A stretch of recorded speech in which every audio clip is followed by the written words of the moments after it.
Platanian rotko on syvä uurre massiivisen Iidavuoren kyljessä. Rotkon yläosa kurkottaa kohti Kreetan korkeinta huippua ja alaosa laskeutuu kauniiseen Amarin laaksoon.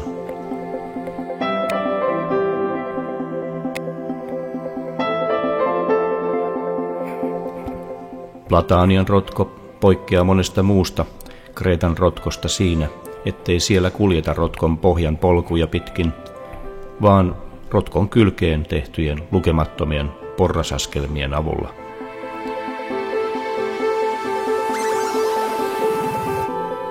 Rotko on hengästyttävä paitsi upeiden näkymien osalta, niin hengästyttävä myös fyysisesti. Lähes 1000 metrin korkeuteen vaelletaan 4-kilometristä polkua ja pääosa matkasta astutaan askelmalta toiselle yli 3 tunnin ajan.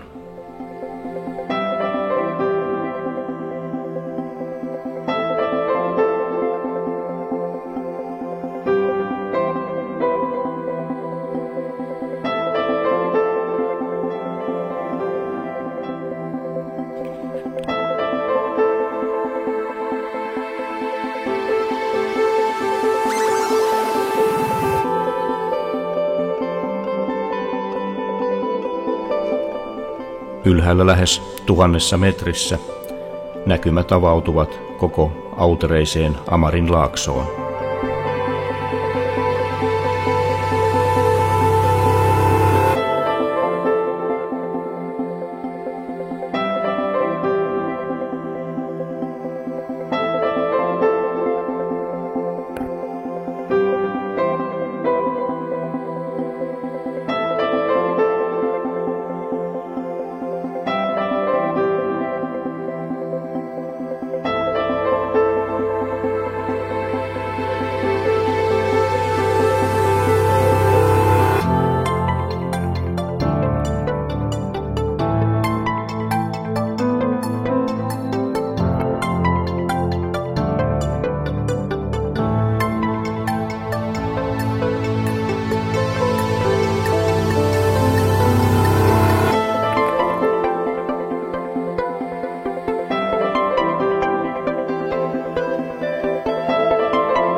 Ja kun ylhäältä näköalatasanteelta katsot alas rotkoon satojen metrien syvyyteen, tunnet, että tämä rotko on kokemus kaikille aisteille.